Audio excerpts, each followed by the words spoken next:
देशहित में अब बात करते हैं पश्चिम बंगाल की, जहां शिक्षक भर्ती घोटाले में पूर्व मंत्री पार्थ चटर्जी और उनकी करीबी अभिनेत्री अर्पिता मुखर्जी का अब इंटरनेशनल कनेक्शन भी सामने आ रहा है। ईडी के सूत्रों के मुताबिक एजेंसी को कुछ ऐसे सबूत हाथ लगे हैं जो बताते हैं कि घोटाले में मिली रकम का हवाला में भी इस्तेमाल किया जाता था, यानी ये रकम हवाला के जरिए विदेशों तक पहुंचाई जाती थी।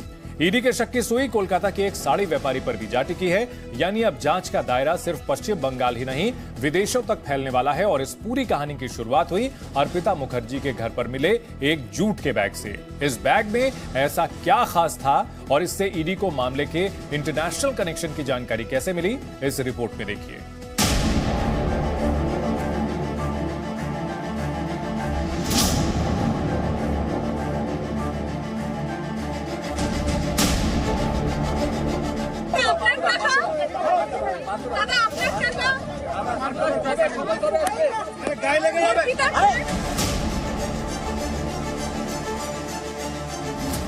कैश क्वीन की इंटरनेशनल उड़ान,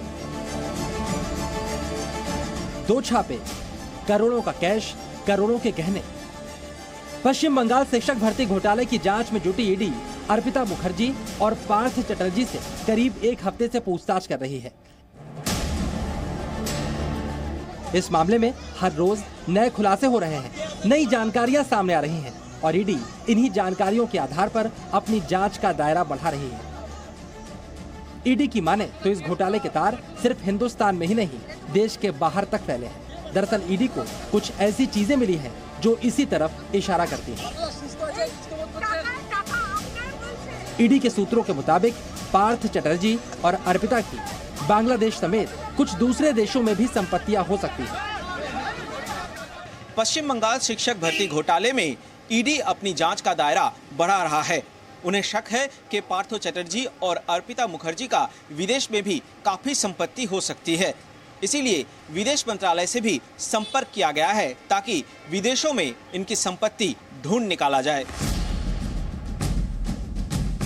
ईडी को इस इंटरनेशनल कनेक्शन की भनक कैसे लगी, ये कहानी भी कम दिलचस्प नहीं है।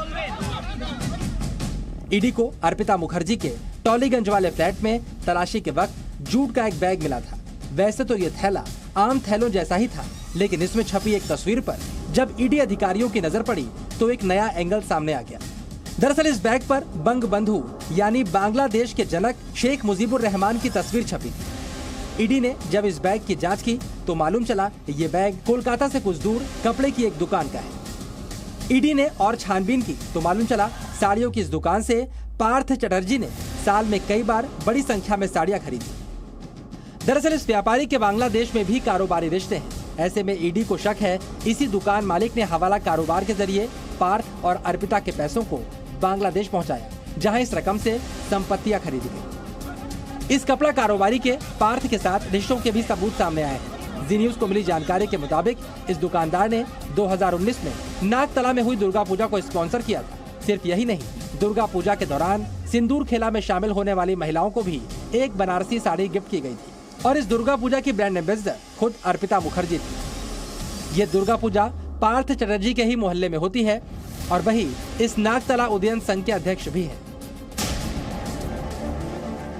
सिर्फ बांग्लादेशी नहीं, घोटाले से मिली रकम को साउथ ईस्ट एशिया के कई दूसरे देशों में भी हवाला के जरिए पहुंचाए जाने का शक है। इसकी वजह है अर्पिता मुखर्जी की ट्रैवल हिस्ट्री। ईडी ने जब अर्पिता के पासपोर्ट की जांच की तो मालूम चला वो पिछले कुछ सालों में बांग्लादेश से लेकर मलेशिया, थाईलैंड और सिंगापुर की कई यात्राएं कर चुकी है। सिर्फ यही नहीं, ईडी सूत्रों के मुताबिक अर्पिता के कई बार नेपाल जाने के भी पुख्ता सुराग मिले हैं। अब ईडी इन सवालों के जवाब तलाश कर रही है कि आखिर अर्पिता के इन दौरों का मकसद क्या था। क्या वो इन देशों में सिर्फ घूमने के इरादे से गई थी या फिर इसके पीछे कुछ और वजह थी। सवाल ये भी है कि आखिर अर्पिता के विदेश दौरों का खर्च कौन उठाता था। वो इन दौरों पर अकेले गईं या फिर पार्थ भी उनके साथ थे।